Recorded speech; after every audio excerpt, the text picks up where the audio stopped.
So good evening everyone. आज Manish sir, Adnan sir और मैं मृणाल, हम तीनों लोग एक बहुत ही जेन्युइन टॉपिक है जो फेस करते आ रहे हैं पिछले 2-4 सालों से, स्पेशली सारे सीबीएसई विद्यालयों में जो देखते हैं। मुझे लगता है कि इस पर ज़रूर चर्चाएं करनी चाहिए। तो आज हमें बहुत अच्छा टाइम मिला, सर ने भी अपना टाइम दिया, सर ने भी अपना टाइम दिया। इस विषय पर कुछ चीज़ें डिस्कस करेंगे और होपफुली आपको भी कुछ अगर उसमें से सजेशन देना हो तो आप कमेंट में ज़रूर बताइएगा कि क्या और विद्यालयों में चीज़ें इम्प्लीमेंट कर सके कि वो अच्छा बने, हम टीचर्स के लिए भी, साथ ही साथ हमारे बच्चे भी बहुत आगे जाएं। क्या बात सही है अदनान सर? बिल्कुल सही है। आपका इसके लिए बहुत बहुत शुक्रिया कि आपने मुझे इनवाइट किया आज के लिए।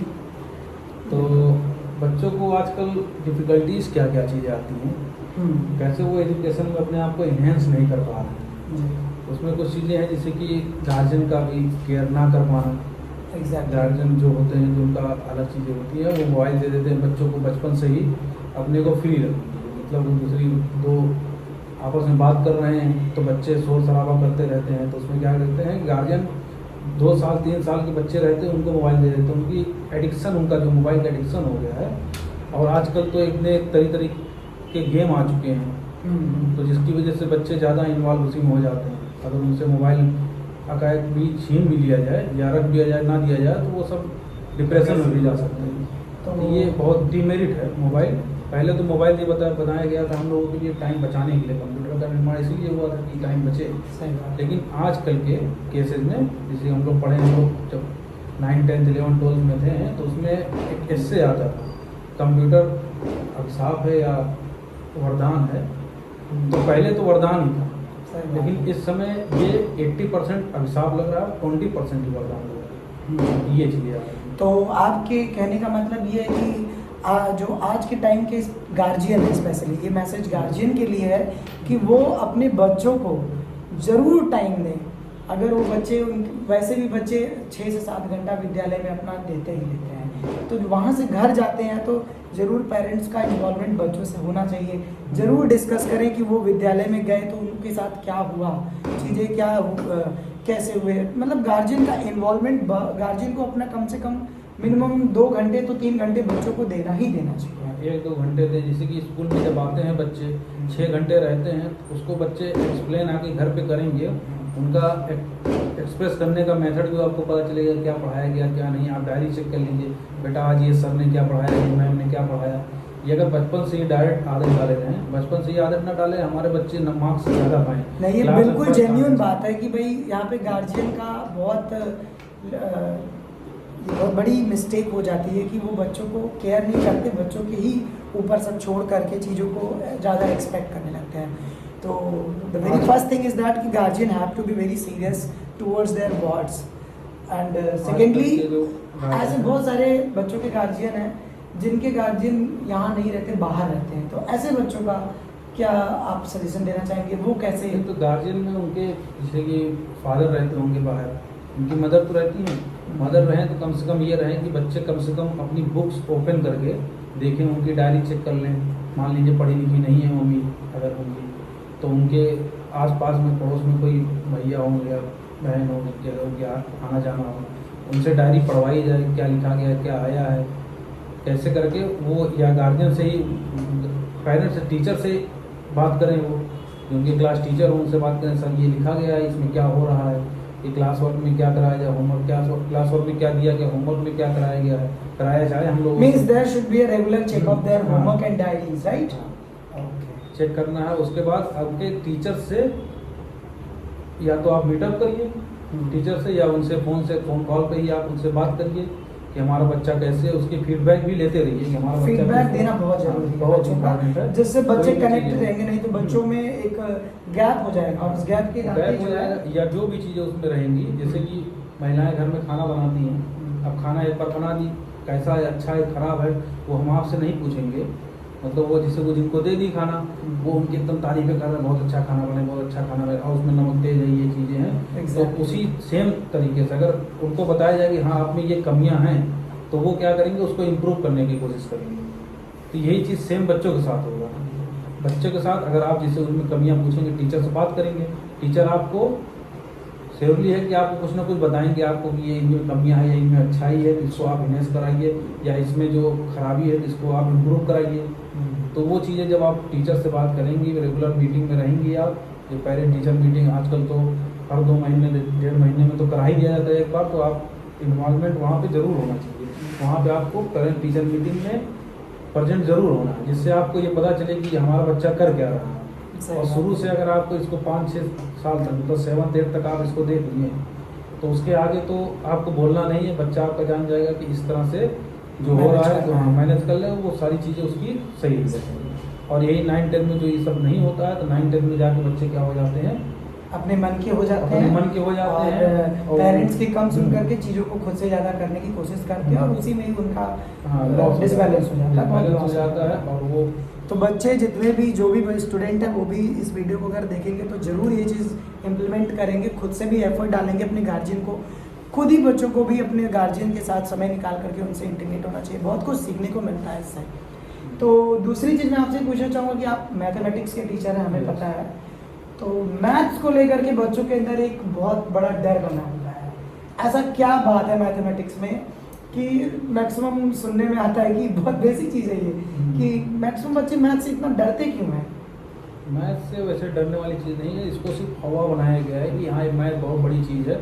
क्योंकि जैसे कि हमारे जो गार्जियन हैं या हम लोग जैसे कि रहते हैं बड़े भैया, अभी मान लीजिए हम मैथ ना पढ़ाते हैं, जैसे कि आप SST टीचर हैं, ठीक है, तो उसमें अगर आपको किसी बच्चों को, अपने छोटे घर में कोई छोटा बच्चा होगा, उसको आप क्या पढ़ाने जाएंगे? सबसे पहले ये नहीं कि हिस्ट्री के बारे में बताएंगे, आप उसको मैथ ही पढ़ाने जाएंगे। मैथ बहुत ईजी सब्जेक्ट है, मैथ में 4 ही चीज़ होती है। अगर आपका बेसिक क्लियर है, शुरू से अगर आप ध्यान दे रहे हैं, कुछ चीज़ें आपको लर्न कराई जाए, टेबल वगैरह लर्न कराई जाती है, इसमें क्या समझाना है? तो ऐसी क्या चीज़ें रखी जाए बच्चों को कि जो मैथ्स में वो बहुत ज़्यादा इंटरेस्टेड रखें, अपना इंटरेस्ट तुरंत उसमें लें, और चीज़ों को उसमें उनको क्या है कि उनको अगर अपनी बेसिक अगर सही है, बेसिक में जैसे कि आपको टेबल वगैरह लर्न होना चाहिए, स्क्वायर्स लर्न होने चाहिए, और कुछ जैसे कि अब अलजेब्रा में जो 7th 8th के बच्चे हैं, तो उनको जो 7th 8th में जो पढ़ाया जाता है, फ्रैक्शन वगैरह, फ्रैक्शन है, डेसिमल है, अलजेब्रिक एक्सप्रेशन, ये मेन 3 टॉपिक हैं जो हमारे रेगुलर यूज होते हैं, 12th तक ही यूज होते हैं। अगर कैलकुलेशन आपकी अच्छी नहीं है, ऐड सब्ट्रैक्ट मल्टीप्लाई डिवाइड नहीं कर पा रहे हैं, तो इसमें आपको दिक्कत हो जाएगी। आपको 9-10 में क्वेश्चन को फ्रेम करने में, या क्वेश्चन जैसे बना हुआ है उसको समझने में, उसका विजुलाइज कैसे करेंगे।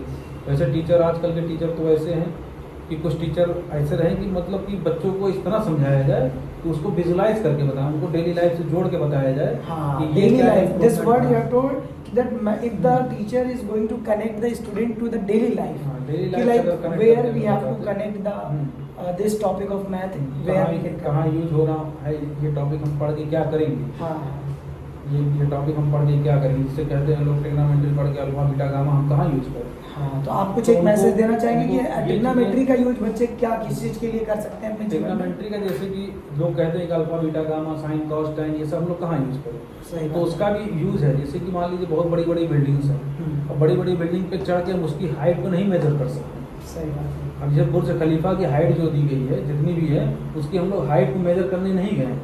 या जैसे कि अब अपने इंडिया में एक बना हुआ है पूरे वर्ल्ड का सबसे हाईएस्ट स्टैचू ऑफ यूनिटी, उसकी लेंथ हम लोग नापने नहीं गए कि नापा गया है, ऊपर से लेकर मीटर से लेके नापा गया है, उसको ट्रिग्नोमेट्री की हेल्प से ही नापा गया है। तो बच्चों आप सुन रहे होंगे वीडियो को अच्छे से, कि जो आप लोग कहते हैं ना, बहुत सारे बच्चों को मैं भी सुना हूँ बोलते हैं कि सर ये साइन थीटा कॉस थीटा का क्या यूज़ होगा। तो ये बहुत ही बड़ा मैसेज है आपके लिए, आपको समझना होगा इस बात को कि वाकई में जो बहुत लॉन्ग डिस्टेंसेस की चीज़ें होती हैं उसमें ट्रिग्नोमेट्री का यूज़ जो इंजीनियर्स होते हैं वो कर करके चीज़ों को निकाल पाते हैं, समझ पाते हैं। अब जैसे कि सर्कल्स हो गए, अब जैसे कि बता दिए हमारे साइंटिस्ट लोग बता दिए कि अर्थ से मून की डिस्टेंस इतनी है, तो ये कॉन्सेप्ट जो आया है वो सर्कल से आया है। 3,84,000 किलोमीटर जो आया हुआ है डिस्टेंस, अब यहाँ से लेके वहाँ तक कोई नापने थोड़ी ना गया होगा। एग्जैक्टली, ये एक एजम्पशन बेस्ड कैलकुलेशन होता है, कैलकुलेशन उस पर कैलकुलेशन की गई है, वो किसके हेल्प से, मैथ की हेल्प से। मैथ की हेल्प से जैसे हम लोग लाइन पढ़ते हैं, लाइन सेगमेंट पढ़ते हैं, वो सब हम लोग जानते हैं, खेत वेत कैसे होते हैं, खेत की जो बाउंड्री होती है वो लाइन सेगमेंट से तो रहती है, एग्जैक्टली। खेत की बाउंड्री जो रहती है वो लाइन सेगमेंट होती है, उसमें कितना हम लोग उसमें। तो अभी आपने कोई बोला चीज़- खेल कूद, तो खेल कूद से मैं आपको इन्फॉर्म करता हूँ कि हमारे साथ में physical teacher mister Manish Varma ji हैं, और he is very young and very talented. I have seen him. So अभी ये भी अपने खेल कूद को लेकर के अपने विचार को जरूर रखेंगे कि आज के समय में प्राइवेट विद्यालयों में खेल को लेकर के भी बहुत ज़्यादा पॉलिटिक्स होती है। तो मैं आपसे ये जानना चाहूँगा कि आप अपने लाइफ में चैलेंज ऐसे खेल को लेकर एज ए फिजिकल टीचर क्या फेस किए ज़्यादातर, जो जहाँ पे आपको लगता है कि ये चीज़ें एक्चुअल में नहीं होनी चाहिए विद्यालय में, लेकिन लोग सोच कर जाते हैं। बहुत बहुत धन्यवाद, आपने इस सभा में हमको बुलाया। तो सबसे पहले मैं आपके पहले क्वेश्चन का जवाब देना चाहता हूँ। जैसे आपने बोला कि बच्चे आजकल फेस कर रहे हैं, क्या क्या प्रॉब्लम्स आ रही हैं बच्चों को स्टडी करने में, या बच्चे क्यों नहीं पढ़ रहे हैं, इस पर हम चर्चा करना चाहेंगे। तो सबसे पहले ये नहीं है कि कमियाँ सिर्फ बच्चों में ही नहीं है, कमियाँ पेरेंट्स में भी है, टीचर्स में भी है, और जिस इन्वायरमेंट में बच्चे रह रहे हैं उस इन्वायरमेंट में भी कमियां हैं, और मोबाइल में भी है। जैसा सर ने भी बताया कि मोबाइल बच्चे लेके बैठ जाते हैं, तो Exactly. यहाँ भी प्रॉब्लम्स आती हैं। तो हर बच्चा जो है एक जैसा नहीं होता है। हमारे स्कूल में बहुत सारे बच्चे आते हैं, कुछ गांव से भी आते हैं, कुछ शहर से भी आते हैं। सबकी स्किल अलग, सब में अलग अलग प्रेरणा होती है। Exactly. हर क्षेत्र में हर बच्चा सफल होना चाहता है ना।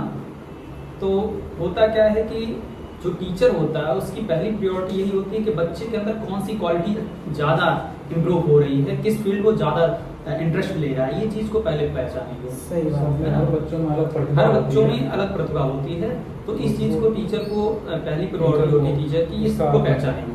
सही बात है। अगर टीचर ये स्किल पता कर लिया कि बच्चा, अगर जैसे आपके क्लास में एक बच्चा है वो सिंगिंग में इंटरेस्ट ले रहा है, दो बच्चे हैं वो गेम में इंटरेस्ट ले रहे हैं, एक बच्चा मैथमेटिक्स में बहुत ज़्यादा इंटरेस्टेड है, एक बच्चा है वो इंग्लिश स्पीकिंग में बहुत ज़्यादा इंटरेस्टेड है, तो पहले हमको ये जानना है कि उनकी स्किल कहाँ है, चाहे जो सब्जेक्ट टीचर हो। उनका मेन आकलन करना है बिल्कुल। उनके अंदर कौन अगर सा वो इंटरेस्ट ले रहा है, मान लीजिए आप वो इंटरेस्ट ले रहा है गेम में और किसी भी सब्जेक्ट में इंटरेस्ट नहीं ले रहा है, तो आप उसे थोड़ा सा गेम का एग्जांपल देके अपनी चीज़ों को समझाएं। जैसे आप स्टडी करने की ये आप बहुत बड़ी motivate बात है करिए। बच्चों, ये बिल्कुल सही पॉइंट है सर ने बोला अभी कि जो आपकी जो स्किल है, बच्चों की जो स्किल होती है वो स्किल का यूज़ करके अगर अपने सब्जेक्ट को कनेक्ट करें तो आई होप कि वो मैथमेटिक्स भी पढ़ लेगा, अगर नहीं पढ़ना वो सारे चाहेगा। सब्जेक्ट पढ़ लेगा। वो सिंगिंग में नहीं इंटरेस्टेड है तो उसको सिंगिंग भी आ जाएगी, अगर वो गेम में नहीं इंटरेस्टेड है तो वो गेम भी करने लगेगा, ऐसा मानना है। ऐसा होता है। Exactly. कभी कभी क्या होता है कि बच्चे जो है, जैसे एक टीचर है, टीचर पढ़ा के चला गया, बच्चों को समझ में नहीं आता है, तो होता क्या उसमें प्रॉब्लम ये आती है कि कुछ बच्चे शहर से होते हैं, कुछ बच्चे गांव से होते हैं। एक एग्जांपल से बच्चा नहीं समझ सकता, हो सकता है शहर वाला बच्चा समझ गया हो, गांव वाला ना समझ पाएगा, तो उसके लिए एक अलग से भी एग्जांपल दिया जा सकता है जिससे गांव वाला भी बच्चा सीख समझ जाए। सकते, सही बात है। मोर देन वन और एग्जांपल। नहीं, थोड़ा सा आपने बिल्कुल सही बात करी। मैं एक छोटा सा एग्जांपल देना चाहूँगा कि कुछ दिन पहले ही एक बच्चा है जो काफ़ी दिन से वर्क नहीं कर रहा था, जी, तो मैंने क्लास में उसके साथ एक सिर्फ इतना कहा कि अगर मैं तुम्हें 10 मिनट दे रहा हूँ, 10 मिनट में अगर तुम इसको कर लोगे तो मैं तुम्हें ग्राउंड पे गेम के लिए ले बिल्कुल जाऊंगा। बिल्कुल। इतना बोलते ही बच्चा जो 1 महीने से काम नहीं किया, वो 10 मिनट में उसको लेकर के कंप्लीट भी कर लिया, केवल गेम के लिए। केवल गेम खेलने में। मतलब यही है कि उनकी स्किल का पहचान हो तो वो किस चीज़ वर्क में भी करने interest लगेगा, नहीं करेगा। इंटरेस्ट नहीं, ये बिल्कुल सही बात है। तो इस चीज़ को आप लोग देखिएगा, ध्यान दीजिएगा इस पर कि ये जो है मतलब बहुत ही ज़्यादा इम्पोर्टेंट है आज के समय में, और उनके टैलेंट की रिस्पेक्ट भी करनी चाहिए हर जगह। मैंने देखा है सोसाइटी में कि टैलेंट को लेकर के रिस्पेक्ट बहुत कम होती है, बिल्कुल तो बिल्कुल। नहीं हमें सराहना करनी आजकल चाहिए। लोग जो है स्कूल वगैरह में और मैं थोड़ा सा इस चीज़ पे बोलना चाहता हूँ। स्कूल जो है बहुत प्रेशर डालता है टीचरों के ऊपर, सिलेबस उनको कंप्लीट चाहिए, पेपर से पहले उनको सिलेबस पूरा कंप्लीट चाहिए, उसके साथ साथ रिवीजन भी चाहिए। एग्जैक्टली। तो इस चक्कर में टीचर जो है अपने सिलेबस को लेके बस सिलेबस किसी तरीके से कंप्लीट हो जाए, इसलिए वो अच्छे से अच्छा एग्जाम्पल नहीं दे पाता, बच्चों को अच्छे से टीच नहीं कर पाता है, सही क्योंकि बात। उसके ऊपर प्रेशर रहता है कि हमको सिलेबस कंप्लीट करना है। पॉइंट ये है कि सिलेबस हमारी सेकेंडरी ऑब्जेक्ट है, हमें प्राइमरी चीज़ हमारी ये होनी चाहिए कि पहले जो हम दे रहे हैं बच्चों को वो उतनी चीज़ें वो क्लियर हो जाए, लर्निंग पे ज़्यादा ध्यान दें। हाँ वो उसको बिल्कुल क्लियर हो जाए, समझ में आ जाए वो चीज़, फिर बाद में हम सिलेबस को अपने टाइम के अकॉर्डिंग कर सकते होता है सर, अगर टीचर्स के ऊपर सिलेबस का बोझ डाल दिया जाता है तो टीचर्स अगर अच्छी से अच्छी एक्टिविटीज करके चीज़ों को समझाना चाहता है तो वो नहीं कर सकता, क्योंकि उसके पास टाइम कम होता है, 30 मिनट 35 मिनट का पीरियड होता है जिसमें उसको प्लान जो किया रहता है उसको कंप्लीट करना रहता है। सही बात है। तो इस चक्कर में वो सही से पढ़ा भी नहीं पाता है और बच्चे सही से सीख भी नहीं पाते हैं। जैसे मैंने अभी बोला कि बच्चों को 1-2 एग्जाम्पल दे के समझाया जाए तो बच्चे जल्दी सीख जाएंगे। उस टाइम क्योंकि टीचर्स के पास शॉर्ट टाइम होता है, उस टाइम वो एक एग्जाम्पल दे के जल्दी से अपना कंप्लीट कर देता है। सही बात है। तो फिजिकल टीचर होने के नाते विद्यालय में आप कुछ फेस कर पा रहे हैं कि जैसे आपका कभी कुछ इंटरेस्ट हो कराने का, क्या वहाँ पर कुछ ऐसा कुछ ऐसा होता है कि जैसे जिस चीज़ की इक्विपमेंट की ज़रूरत होती है मुझे कुछ कराने के लिए, तो वो टाइम पे अवेलेबल नहीं हो पाता है।